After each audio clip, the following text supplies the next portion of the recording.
নমস্কার বন্ধুরা, আজকে তোমাদের সঙ্গে আমি আরও একটা নতুন রেসিপি শেয়ার করছি। আর রেসিপিটা শেষ পর্যন্ত দেখার জন্য অনুরোধ রইল। প্রথমে আমি কড়াইয়ের মধ্যে কিছুটা পরিমাণ সরষের তেল দিলাম। তেল গরম হয়ে গেছে, আমি দিয়ে দিলাম কেটে রাখা পটলগুলো। এবার স্বাদ মতো লবণ দিয়ে আমি পটলটাকে একটু ভাজা ভাজা করে নেব। দেখো আমার পটলগুলো বেশ ভালোভাবে লালচে করে ভাজা হয়ে গেছে। এবার আমি পটলগুলো তুলে নেব।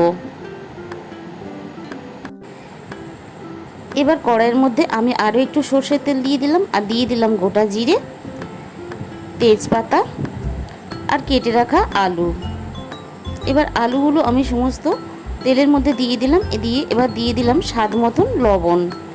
এবার একটু নাড়াচাড়া করে আমি খুব ভালোভাবে লাল লাল করে ভেজে নেব। আর দেখো আমার কিন্তু আলুগুলো খুব ভালোভাবে ভাজা হয়ে গেছে। এবারে আমি একটা পেস্ট বানিয়ে নেব। দিয়ে দিলাম আদার টুকরো, দিয়ে দিলাম টমেটো টুকরো আর নারকেলের টুকরো। এবার দিয়ে দিলাম অল্প কিছু কাজু বাদাম আর 1 চামচের মতো পোস্ত, আর দিয়ে দিলাম সামান্য পরিমাণ জল। খুব ভালোভাবে পেস্ট করে নিয়ে আমি আলুর মধ্যে দিয়ে দিলাম। দিয়ে দিলাম 1/2 চামচ হলুদ গুঁড়ো আর স্বাদ মতো লঙ্কা গুঁড়ো। এই তরকারিটা কিন্তু একটু ঝাল ঝাল হলে ভালো হয়। আর দিয়ে দিলাম একটু কাশ্মীরি লঙ্কার গুঁড়ো, আর দিয়ে দিলাম 1/2 চামচ জিরে গুঁড়ো। এবার সামান্য পরিমাণ জল দিয়ে আমি খুব ভালোভাবে আলুর সাথে কষে নেব মশলাগুলো। আর দেখো খুব ভালোভাবে কিন্তু আলুর সাথে মশলা কষা হয়ে গেছে।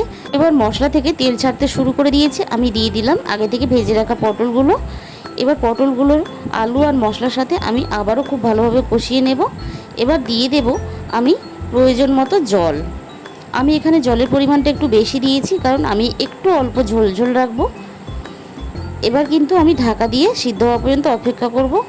আর দেখো এদিকে সিদ্ধ হয়েও গেছে খুব ভালোভাবে। আমি এর মধ্যে দিয়ে দিলাম অল্প পরিমাণ ধনেপাতা কুচি, আর দিয়ে দিলাম 1 চামচ গরম মশলার গুঁড়ো। এবার খুব ভালোভাবে একসাথে আবারও মিশিয়ে নেব। আর বন্ধুরা, আজকের রেসিপিটা যদি তোমাদের ভালো লেগে থাকে অবশ্যই ভিডিওতে একটা লাইক করো। আর আমার চ্যানেলে যে সমস্ত নতুন বন্ধুরা এসেছো তাদের কাছে অনুরোধ রইল আমার চ্যানেলটাকে সাবস্ক্রাইব করার জন্য। আজকে তাহলে এই পর্যন্ত, দেখা হবে আরও একটা নতুন রেসিপির সাথে। সবাই সুস্থ থেকো, সাবধানে থেকো।